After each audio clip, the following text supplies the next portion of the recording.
સુરતમાં રાંધણ ગેસના અભાવે શ્રમિકોએ પકડી હતી વતનની વાટ। ટેક્સટાઇલના કારખાના ઠપ થઈ ગયા છે।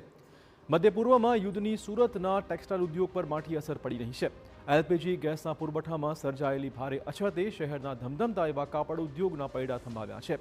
6 કરોડ મીટર કાપડ બનાવતા સુરતના ટેક્સટાઇલ માર્કેટનું ઉત્પાદન લગભગ 50% આવી ગયું છે, કારણ કે શ્રમિકો પાસે રાંધણ ગેસ ન હોવાના કારણે તેમને ભોજન કરવામાં તકલીફ પડી રહી છે। આથી તેઓ વતનની વાટ પકડી રહ્યા છે। गैस की बहुत ज़्यादा दिक्कत होने के कारण जब तक सेठ जी व्यवस्था कर रहे हैं तब तो बहुत अच्छे हैं, तो खाना मिल रहा है तो काम कर रहे हैं।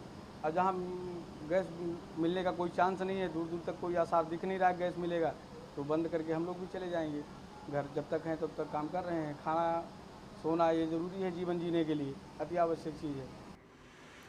તો શ્રમિકોની સાથોસાથ કારખાનામાં યાર્નને સ્ટીમ કરવા માટે પણ ગેસની જરૂર પડતી હોય છે, પરંતુ ઉદ્યોગકારોએ તેનો રસ્તો શોધી ગેસની જગ્યા પર પેટ્રોલ અને ડીઝલનો ઉપયોગ શરૂ કર્યો છે। જોકે આનાથી ઉત્પાદન ખર્ચમાં તોતિંગ વધારો થશે, જેની સીધી અસર કાપડના ભાવ પર પડશે અને અંતે મોંઘવારી વધશે।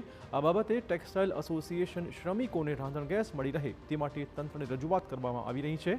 આથી હજારો લોકોને રોજગારી આપતા કારખાના ફરી ધમધમતા થાય। કામદારો ગામ ભાગી રહ્યા છે અને કામદારો પલાયન કરી રહ્યા છે, ત્યારે 50%થી વધારે ઉત્પાદન બંધ થઈ ગયું છે।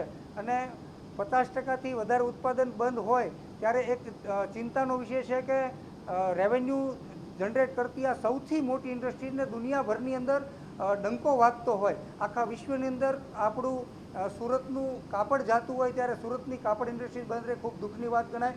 એટલે ઇન્ડસ્ટ્રી બંધ ન રહે એના માટે અમે યોગ્ય જગ્યાએ રજૂઆતો કરીશું ને કારીગરો માટે અમે કંઈ પણ કરવા માટે તૈયાર છે।